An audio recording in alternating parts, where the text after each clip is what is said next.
one of the busy streets. The busiest street. Oops. Considered as an old street of Cebu. This used to be called Jones Avenue. That one straight on the front there. Show what was the Puente Osmeña before? Mhm. Still row. Does it look like this? So this is a laboratory, COPSI laboratory, where you have your x-rays and other tests for employment. And that's the Robinson's Puente. And they still have the Christmas decorations, and they haven't taken it off because they closed the park. Nobody can go in there. Nobody can go in there.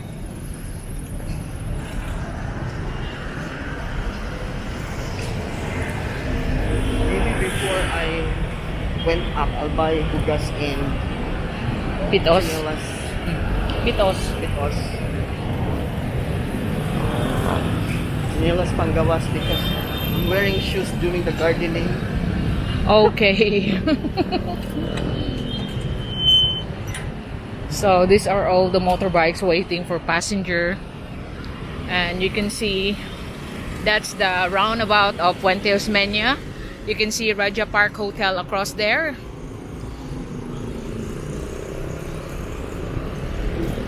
Then you see the silhouette of the building, the condo. The baseline center is what is the big building you can see on the back. That it was not there before because it's just a new one built last year.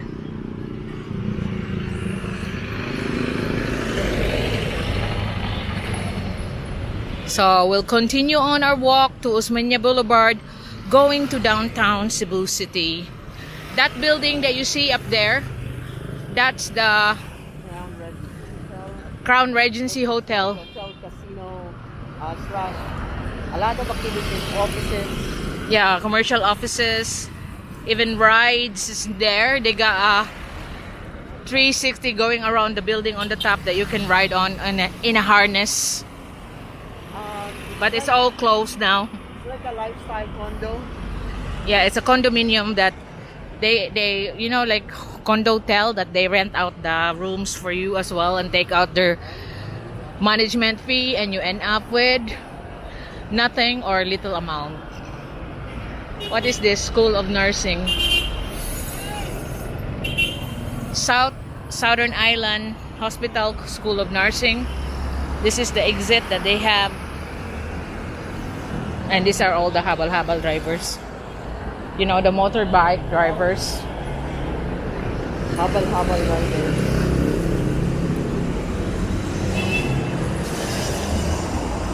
So at least in the city, you can see people wearing masks and face shield. Because it's mandatory to wear mask and face shield. But in the provinces, they're not forced, I suppose, because they're not most of them are not wearing it.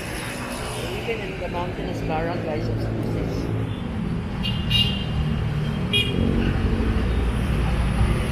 So that's the Crown Regency Hotel and Towers.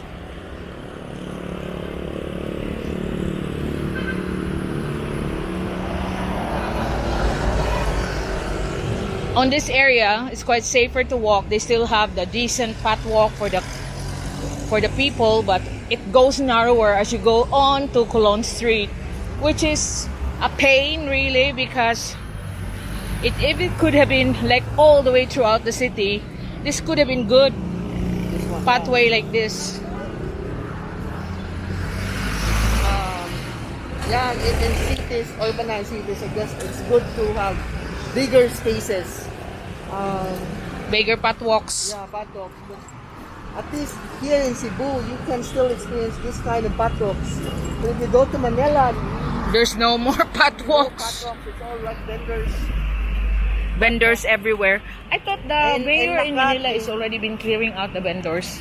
Yeah, but still, Manila is also like small places for such like this one, the rock place. It's so political. This is the Department of Health, Region 7.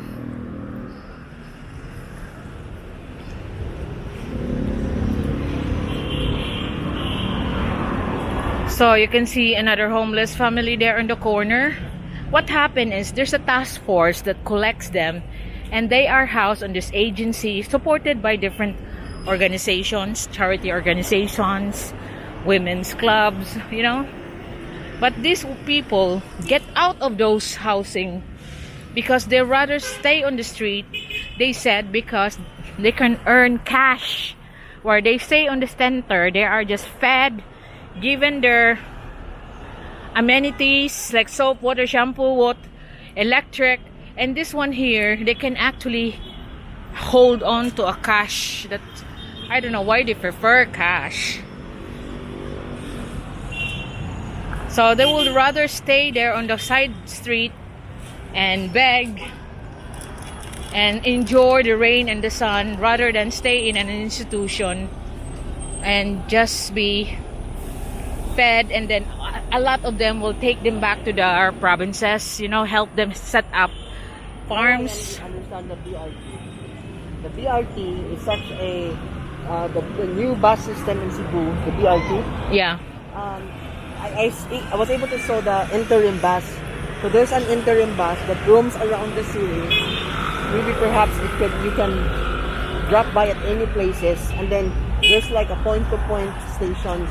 So there's a trial run for the BRT, the bus rapid transit, that they're gonna try here in Cebu because they want to solve the problem of traffic while it's still pandemic. So it's not as congested as it used to be.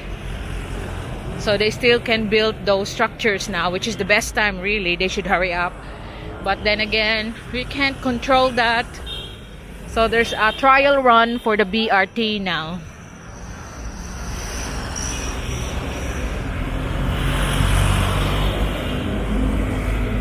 So the sidewalk here is consumed by the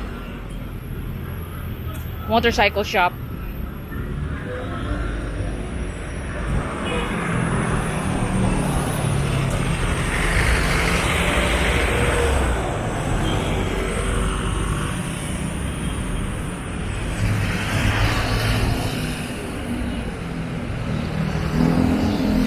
So the laundry shop, the sari store is closed.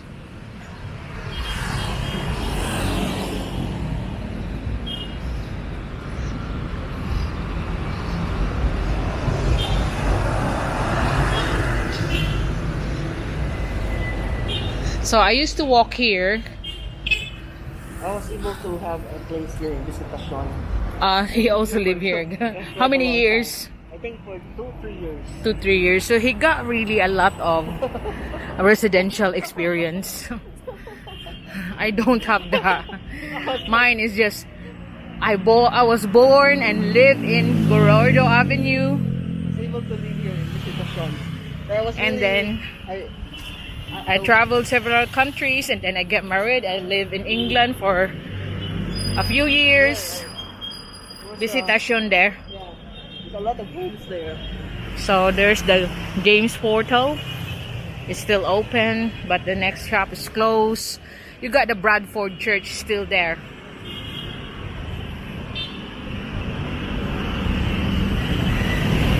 This Almasi building is owned by Dean Almasi, the former dean of the UP. Oh, then Almasi building. Yeah. Kani. The story of this one, this was just given to him as part of his service for the succession for the last will and testament. Oh, okay.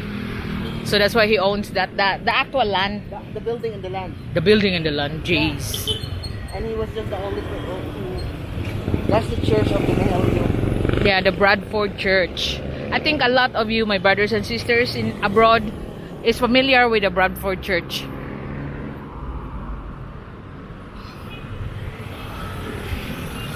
Then this street would lead you directly to Colon. That Harrison Old Plaza is street still in the existing. You know, the one with Yes. music and Harrison Park. Do they still play music there? Yeah, the hangout. I don't think there's a band. There's no more. No, Just the. for now, just for the pandemic. But usually, that's where I and Ronald drink. Oh, okay.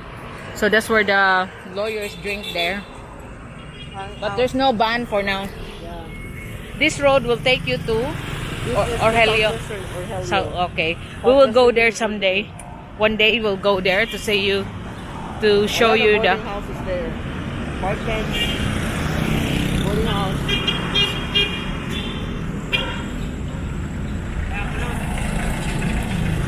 So Oh, my 066 is still alive. so you got the Malayan Bank, the Asian United Bank. They are still opening. This is the Harrison Place Commercial Center. Behind is the Harrison Park, the beer house that used to have band playing at night while you're drinking beer and eating barbecue. Young people. So that one, Pacific Pension, look at what's in there. Let's see if what happened to the Abiliana and gym or the Coliseum where I used to run. Let's go there. Cebu Sports Yeah. Sports Center.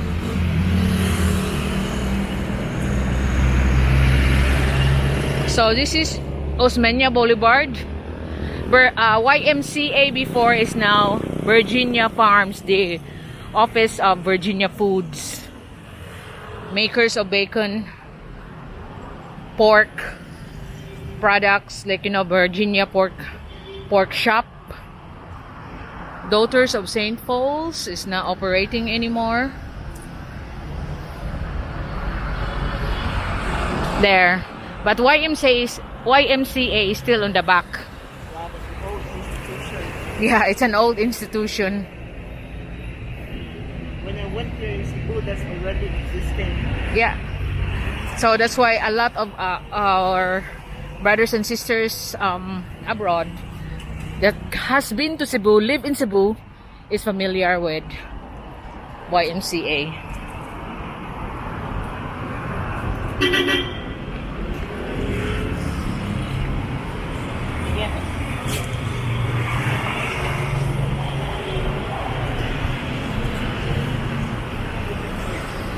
So this old house that becomes a commercial center is still existing. This is the Avery. This is where Ronnie told us about where he has his massage. Oh, And Aviary. This is the massage there. So we have a friend who's that's the YMCA in the back of it now. It's still, and this is Lechon Place. 600 per kilo. My gosh. And there's karaoke in the back.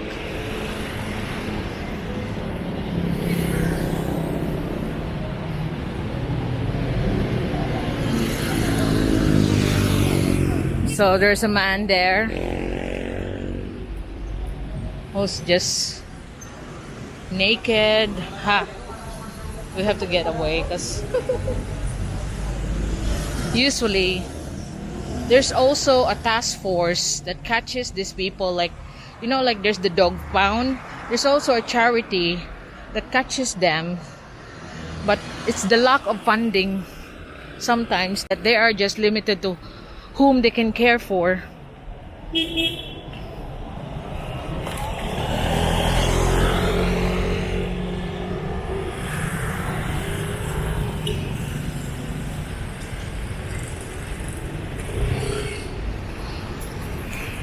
that's the financial PLDT office. That's a smart PLDT office. The internet is so bad. The internet right now is so bad that I have to stay 6 days now in Marco Polo because Globe just turned off their signal, and I have to. Used to be like 1 to 2 o'clock in the morning I could use my smart. It has to be 3 to 4 o'clock in the morning, so it's becoming useless. We have no internet around my area, and I have already booked 2 Starlink. They are accepting pre-orders, and I'm hoping that prepaid, the 2 system that I booked, I'm hoping that they can put up Starlink here. No senators will stop Starlink from operating in the Philippines because we need it. Some of this problem is because PLDT Globe, Smart, all the providers here had to follow a lot of protocols politically. And that is the problem we have here. The yeah, very bureaucratic process that they have to comply. And I hope there's a big hope that if Starlink operates here, they will stop. They will, yeah, they will destroy all these companies that's charging too much. We have the most expensive internet in the world, and Globe is texting me every day that they have network problems, and that's like over a week now. So the reason why I want to change the format of my channel is because the ad revenues that I'm receiving is not covering my expenses. Yes, nobody told me to have bloggings, but I will have to choose whom to answer emails to, whom to make videos to. So I still gonna be making the same videos. It's free for everybody, but there are changes gonna happen. I will have membership that will cover special videos that requires research, emails. Not all of them will be answered. If I have time, I will answer the one off, but emails that require research and thorough answers will have to be, of course, the members only, because I am overwhelmed with all the emails I receive. I don't answer them much. It's taking so much of my time and taking away my enjoyment in making films. That's our London Street straight there. The Cebu Sports, yeah, Cebu Normal University. It's quite significant in the World War stories, but we will be going to the Cebu Sports Center. So that will be the changes gonna happen. I'll be having membership with special privilege for the members. Although I got some friends like the Barry Whitley, Duran Ridge, Susanna Starr, that Simon Root, of course, that will be remaining my friends, and I will be always be their friend. So that's different. But as the channel grow, I am bombarded with a lot of emails, hundreds of comments, that some of them asking so many questions and requests to go there, to go that, but I cannot provide all the requests, you know. And right now I am really struggling with the internet, and it costs me so much because even the 7-Eleven is closing. No, it's now Cheesy Log Food House. There's barbecue place here. So we are on our way to I wish I could the Cebu here in Abiliana. Cebu City Sports Center. I think you can, because look at all the food areas still existing. It's still closed down.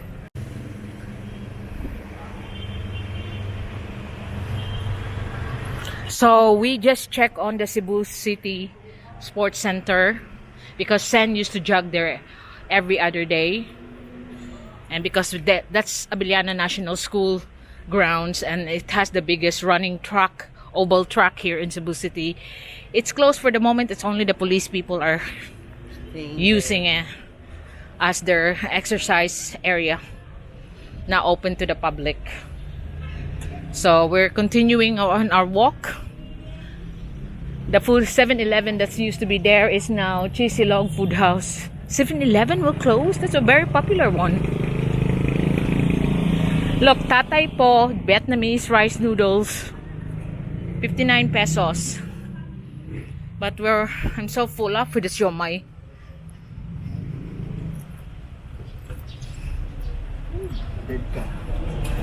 Yeah.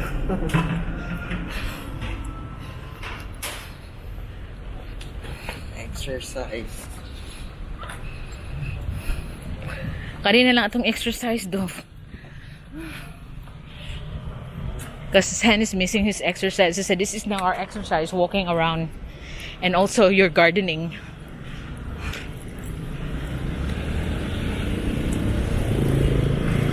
So that's the Camp Osmeña. That building that you see with a white Feels and like blue. Sunday. It's Saturday. Yeah, but it's a Saturday. It's like Sunday. So we are now on the vicinity of Abiliana National School. It is a very busy street. Used to be all traffic here all the time, but have you noticed it's really quiet? And it's Saturday at that. It feels like Sunday. This is the famous Cebu Normal University. Yeah. Cebu Normal University plays a significant role during the World War II. When I continue my Cebu at War, but at first, because that entails a lot of research and with only a few views, then just my driving videos and walking around videos, so that it's easy to do in the War series. So I was thinking of, with my membership, it's not help me to help them. You are actually paying for special privilege, so I will spend time answering your emails and doing your requested videos. And for extra fees, you can actually, I could go there in your actual place to film your girlfriend, to bring something to your girlfriend. Because if I put that on video, nobody will be interested, but I could just send that video to you personally. So it will be like a special service to you to see you what's happening here in the build around your place. And in Abiliana, we even have a schedule for distribution of modules and things if you wanna visit the school. Yeah, Monday, letters AE.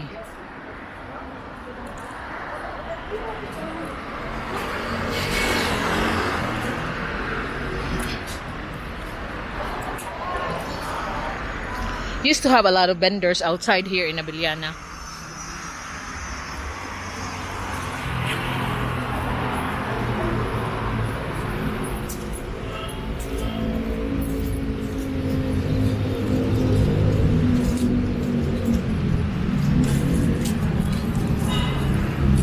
Success is counted sweetest by those who never succeed.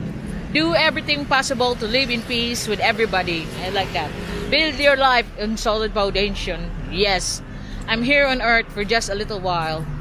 Your attitude, not your aptitude, will determine your altitude. I like that. Yes. God alone satisfies. Let us become the change we seek in this world. Look like it.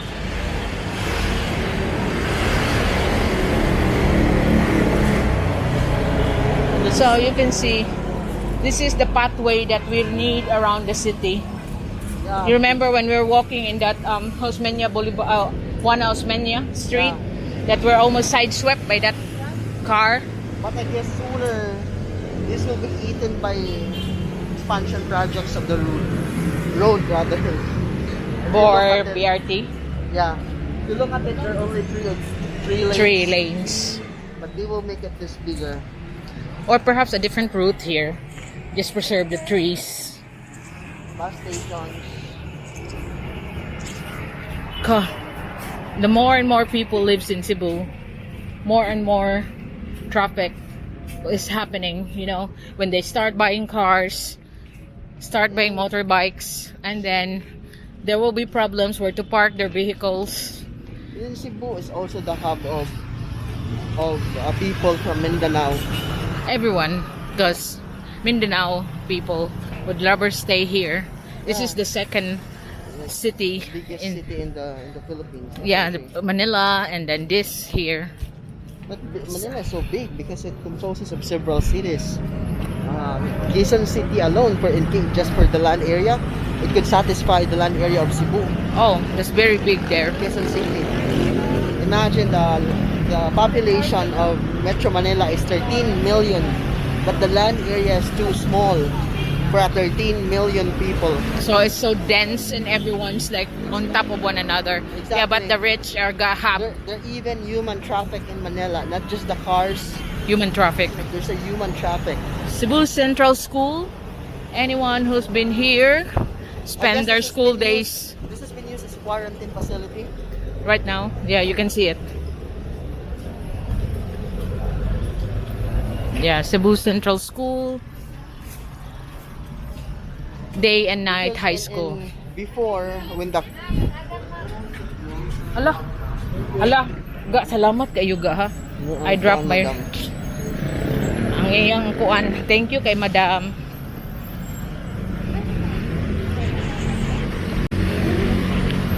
My Yung bago abri.